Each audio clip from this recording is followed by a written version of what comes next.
from ABC News. This is ABC World News with Diane Sawyer. Good evening. We begin tonight with the U.S. exclusive Moammar Gaddafi, the flamboyant and brutal dictator at the center of the firestorm in Libya. Today, our Christian Amanpour became the only American reporter to sit with Gaddafi. He refused to acknowledge Libyan protesters. He laughed at demands that he step down, even as anti-government forces rage across his country. So let's go right away to Christian in Tripoli. Good evening, Christian. You sat right across from the man the whole world is wondering what he'll do next. What did you hear? Well, Diane, I relaxed and focused, determined to tell his side of the story. He exhibited no sense of a siege mentality. On the other hand, he remains incapable of realizing that in this country there is an uprising against him. Colonel Gaddafi emerged from the first of a convoy of cars, greeting us at a beachfront restaurant as the sun set over the Mediterranean. In his trademark flowing robes and gold-rimmed aviator shades, he looked every inch the flamboyant character he's known to be. How are you? It's good to meet you. I'm Christiane Amanpour, ABC. Gaddafi is not hiding in some underground bunker. He walked right in through the front doors, and he wants people to know that he's still in Tripoli.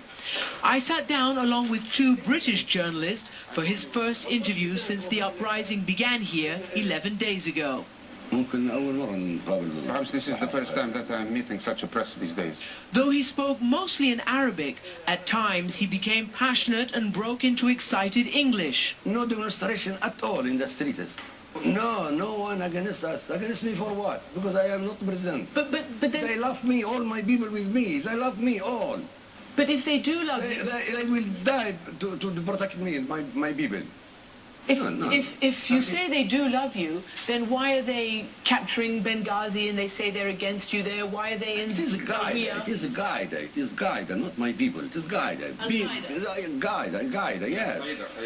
He refused to accept that there are protesters in the country at all, despite the fact that the opposition is now in control of most of the east coast of Libya. Colonel Gaddafi, the President of the United States, the leaders of Britain and other leaders are calling on you to step down, to leave Libya, to leave your position of power. Will you do that?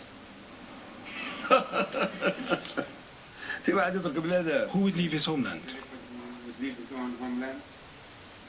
Why do I leave my homeland? Why do I leave Libya? They say that they've done it because you have ordered force against your people, shooting of protesters. هذا كذب 100%. This is lying, 100%. The international community is concerned about stockpiles of mustard gas or other kind of chemical weapons. Would you ever use those? Haven't we solved the WMD programs with Britain and America? We got rid of all that. This is a thing of the past, and we have already finished this. Is it reasonable that any sensible man would use such a weapon against even his own enemy, let alone his own people? Now, at the end, we asked him about relations with the United States. He had been brought in from after giving up his WMD program. He said he did feel betrayed by the United States, but he did say about President Obama that he thought he was a good man. And over the years, he had spoken to the UN and elsewhere about Obama's policies and appreciated him ending the war in Iraq. That's what he said about the President of the United States. So, Diane? Christian, tell me more about what you felt from him sitting in the room with him. Was it denial about the protesters? Is someone giving him the opposite information? We asked over and over again, and he again and again said that this was Al-Qaeda, this was just militants. When I talked to him about Benghazi, the second biggest town that is in the hand of the opposition, he said, no, that's not true, it's just chaos. And again, he said it was Al-Qaeda. He again said that the demonstrations, only those who are doing that are on hallucinogenic drugs. It was a strange and riveting interview. Christiane Amanpour reporting from Tripoli tonight. And when the protesters in Benghazi heard what Gaddafi told Christiane, they were stunned and outraged, telling our Alex Marquardt in eastern Libya that Gaddafi is a liar and crazy.